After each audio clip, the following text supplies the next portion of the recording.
Hi dear friends, എല്ലാവർക്കും നമസ്കാരം. ഇന്നത്തെ എൻ്റെ വീഡിയോ എല്ലാവർക്കും ഉപകാരപ്പെടുന്ന ഒരു വീഡിയോ തന്നെയാണ്. എന്തെന്ന് വെച്ചാൽ നമുക്ക് സമയം എങ്ങനെ ലാഭിക്കാം, അതുപോലെ തന്നെ നമുക്ക് ഗ്യാസ് ലാഭം എല്ലാം ഉൾപ്പെടുത്തിയിട്ട് ഇന്നത്തെ എൻ്റെ ഒരു പുതിയൊരു വീഡിയോയിലേക്ക് സ്വാഗതം. അപ്പം അതുപോലെ തന്നെ ഞാൻ രാവിലെ എഴുന്നേറ്റ് എൻ്റെ കുറച്ച് പണികളൊക്കെ തീർത്ത ശേഷം രാവിലെ 7 മണി ആകുന്നതിന് മുന്നേ തന്നെ തുണി അലക്കലും കഴിഞ്ഞു. അപ്പോൾ ബ്രേക്ക്ഫാസ്റ്റിന് വേണ്ടിയിട്ട് ഞാൻ ഇഡ്ഡലി കുട്ടകത്തിൻ്റെ ഉള്ളിൽ വെള്ളം ഒഴിച്ച് മുട്ട വെച്ചിട്ടുണ്ട്. പിന്നെ അതിൻ്റെ ആദ്യത്തെ തട്ടിൽ ഏത്തപ്പഴം പുഴുങ്ങാൻ വെച്ചു. പിന്നെ ഏറ്റവും മുകളിലത്തെ തട്ടിലാണ് നമ്മൾ പുട്ടുണ്ടാക്കാൻ പോകുന്നത്.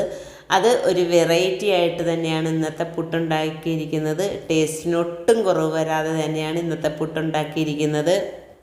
അപ്പോൾ ഒരു സമയം തന്നെ നമുക്കൊരു 6 പുട്ടോളം ഈ ഇഡ്ഡലി കുട്ടകത്തിൽ നമുക്ക് ഉണ്ടാക്കിയെടുക്കാൻ പറ്റും.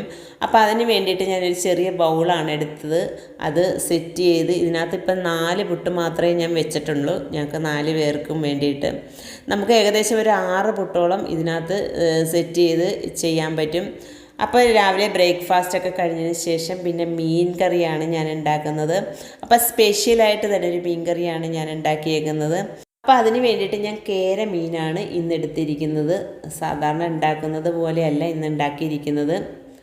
ആദ്യം തന്നെ നമ്മൾ ചെറിയ ഉള്ളി, പച്ചമുളക്, വേപ്പില, ഇഞ്ചി, മുളക് പൊടി, മഞ്ഞൾപ്പൊടി, മല്ലിപ്പൊടി, ഇത്രയും സാധനം, ഒരു തക്കാളി ഉൾപ്പെടെ ചേർത്ത് നമുക്കൊന്ന് മിക്സിയുടെ ജാറിൽ അരച്ച് മാറ്റണം. തേങ്ങ ഒക്കെ അരച്ചെടുക്കുന്ന മിക്സിയുടെ ജാറിൽ ഞാൻ തേങ്ങയും മഞ്ഞൾപ്പൊടിയും കുറച്ച് മുളക് പൊടിയും കൂടെ ചേർത്ത് നന്നായിട്ട് പേസ്റ്റ് പോലെ അരച്ച് വേറെയും മാറ്റി വെച്ചിട്ടുണ്ട്. അപ്പോൾ അതെങ്ങനെയാണ് തയ്യാറാക്കി എടുക്കുന്നതെന്ന് നമുക്ക് കണ്ടു നോക്കാം.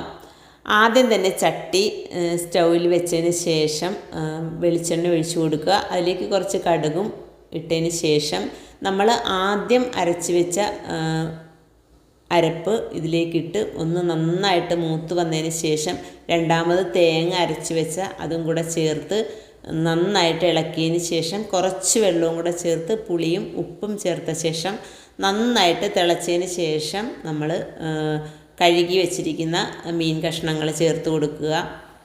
പിന്നെ ഞാൻ കുറച്ച് വേപ്പിലയും പച്ചമുളകും ചേർത്ത് കൊടുത്തായിരുന്നു കേട്ടോ. അത് ആദ്യം കടുക് ഇടുന്നത്, അപ്പോൾ അത് വിട്ടുപോയതാണ് പറയാനേ.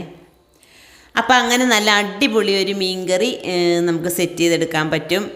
പിന്നെ അത് കഴിഞ്ഞിട്ട് ഞാൻ കുറച്ച് ചിപ്സ് ഉണ്ടാക്കി. അതിന് വേണ്ടിയിട്ട് കായ മേടിച്ചിട്ടുണ്ടായിരുന്നു. അപ്പോൾ അടിപൊളിയായിട്ടുള്ള ഒരു 4 മണിക്ക് ചായക്ക് കഴിക്കാൻ വേണ്ടിയിട്ടാണ് ഞാൻ ആ ചിപ്സും കൂടെ ഉണ്ടാക്കിയേക്കുന്നത്. നല്ല രീതിയിൽ തന്നെ നമുക്ക് ഇന്ന് ചിപ്സ് ഉണ്ടാക്കിയെടുക്കാൻ പറ്റിയിട്ടുണ്ട് കേട്ടോ. അപ്പോൾ വീഡിയോ ഇഷ്ടമായാൽ എല്ലാവരും ഒന്ന് ലൈക്ക് ചെയ്യുക, സബ്സ്ക്രൈബ് ചെയ്യുക. Thank you for watching.